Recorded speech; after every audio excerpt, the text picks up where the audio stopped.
तो कहते हैं क्या कि सनमुख हो या जीवा मोहि जबाहि,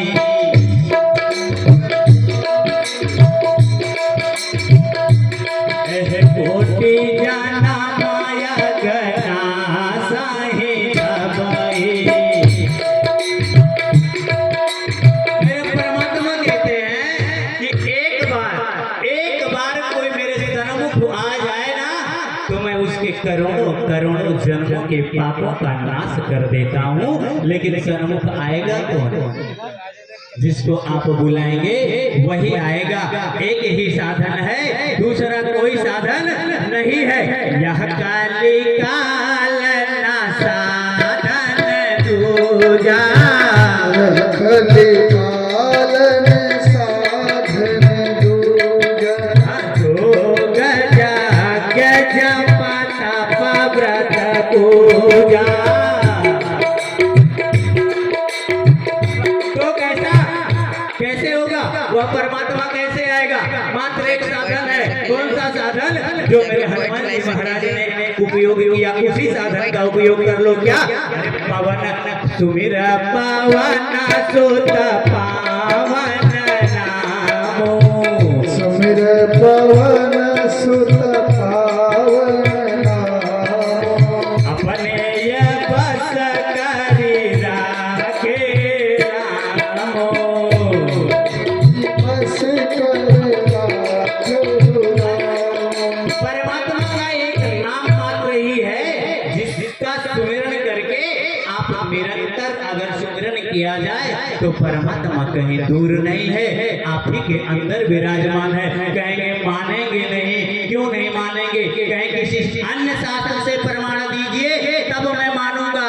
तो ले लीजिए अथर्ववेद 39वां अध्याय प्रथम मंत्र, ईशावास्यमिदं सर्वं यत् किंच जगत्याम जगत् तेन त्यक्तेन भुज्यिथा मा गृधा कोकस्य विधनम्। यह संसार ईश्वर से व्याप्त है और इस संसार के प्रत्येक वस्तु में मेरा परमात्मा विराजमान है। तो बाबा, जब मेरा परमात्मा मेरे इतना पास है तो मुझे दिखाई क्यों नहीं देता है? तब पता क्या लगता है?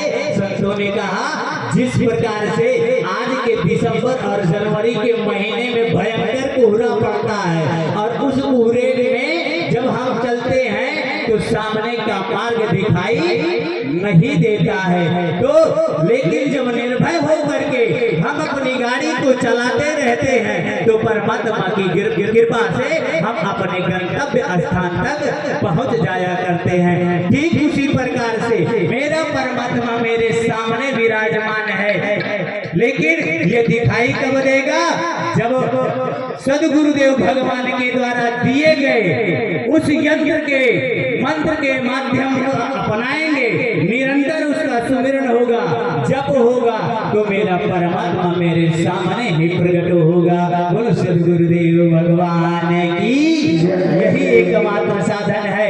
परमात्मा सब में विद्यमान है। शास्त्र कहता है, मैं कहीं से बना के नहीं कह रहा हूँ। श्रीमद् भगवत गीता 15वां अध्याय 7वां ममैवांशो जीवलोके जीवभूता सनातना मनः खष्टानि इंद्रियाणि प्रकृति स्थान करसति।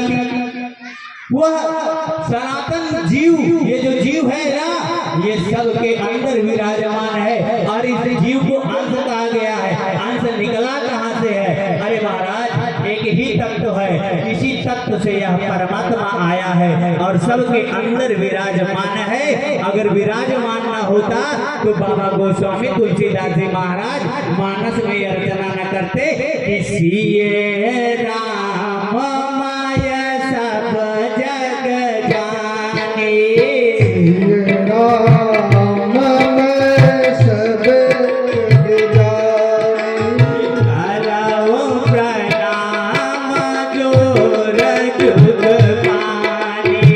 करहु प्रणाम है ना? किसने देखा? संतों ने देखा। इसीलिए किसी ने कहा है, कोई बोले लेखा लेखी और संत बोले अखियन के देखी। बोलो सतगुरुदेव भगवान की।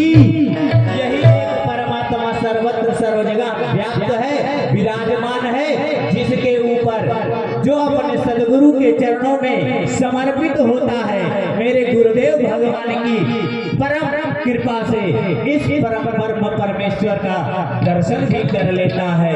ये एक ही है, दूसरा कुछ नहीं है। यही हर बार, हर समय, हर रूप में आता है। इसी एक की व्याख्या करते हुए बाइबल कहती है, There is the God, but God is only one. Without king, He is one.